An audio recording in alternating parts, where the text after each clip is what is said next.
অখিল ভাৰতীয় পতাকা মহাসভা হৈছে সৰ্বভাৰতীয় অগ্ৰণী সাংবাদিক সংগঠন।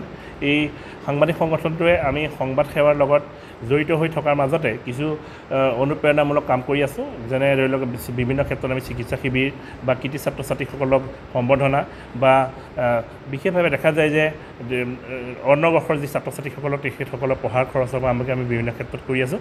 আজি তাৰে তেনেকুৱা এক মহৎ অনুষ্ঠান আজি গোলাঘাট জিলাৰ যি পৌৰসভাৰ সভাকক্ষত আমি অনুষ্ঠিত কৰিলোঁ।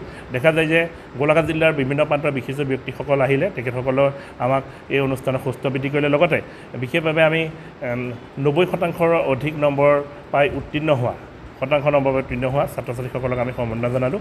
অখিল ভাৰতীয় পতাকা মহাসভাই অনাগত সময়টো এনে কাম কৰি যাম বুলি আমি আশা ৰাখিলোঁ। তেখেতসকলৰ যি সহায় সহযোগে আমাক অনুষ্ঠানটি সুস্থ বৃদ্ধি কৰিলে, আমি সদৌ শেষত তেখেতসকললৈ আন্তৰিকতাৰে ধন্যবাদ জ্ঞাপন কৰিলোঁ। আমি অল ইণ্ডিয়া জাৰ্নেলিষ্ট ইউনিয়ন তথা অখিল ভাৰতীয় পতাকা মহাসভা গোলাঘাট জিলা সমিতিয়ে আমি 2 বছৰ হৈছে এনেধৰণে চৰকাৰী মাধ্যমত পঢ়া কৃতি ছাত্ৰ ছাত্ৰীসকলক আমি সম্বৰ্ধনা জনাই আহিছোঁ।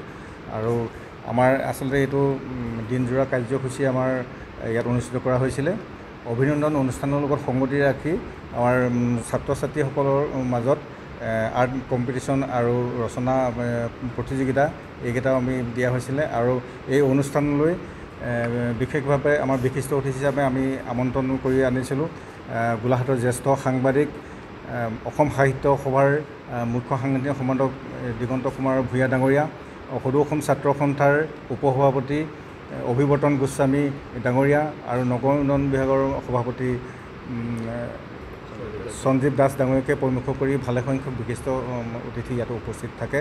আৰু আমি চৰকাৰী বিদ্যালয়সমূহৰ যি কৃতি ছাত্ৰ ছাত্ৰীসকলক আমি আমন্ত্ৰণ জনাইছোঁ, তেখেতসকলৰ অভিভাৱকসকলো উপস্থিত থাকি আমাৰ সভাখন সুস্থ বৃদ্ধি কৰিছে।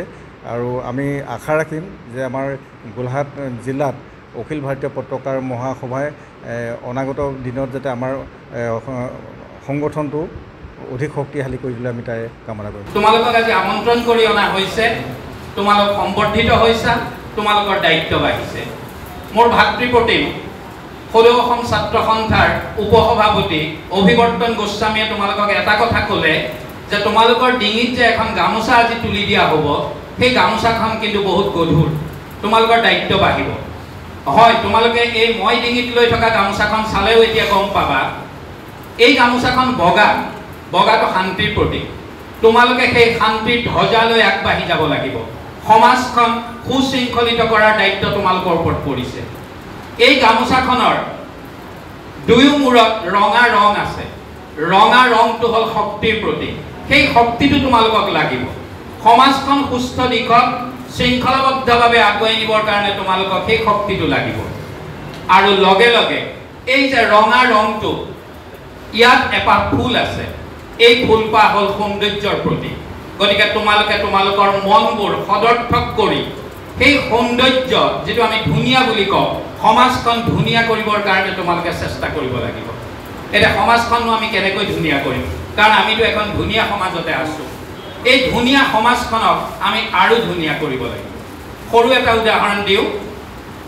সন্মুখত যেতিয়া তোমাৰ এখন টেবুলৰ ওপৰত এটা গিলাচত পানী থোৱা হ'ব, তাত যদি তুমি দেখা যে গিলাচটো আধালৈকে পানী আছে, যদি তোমাৰ মনটো সদৰ্থক হয়, তুমি গিলাচটো সদায় তলৰ পৰা চাবা আৰু তেতিয়া তুমি দেখিবা গিলাচটো আধা ভৰ্তি।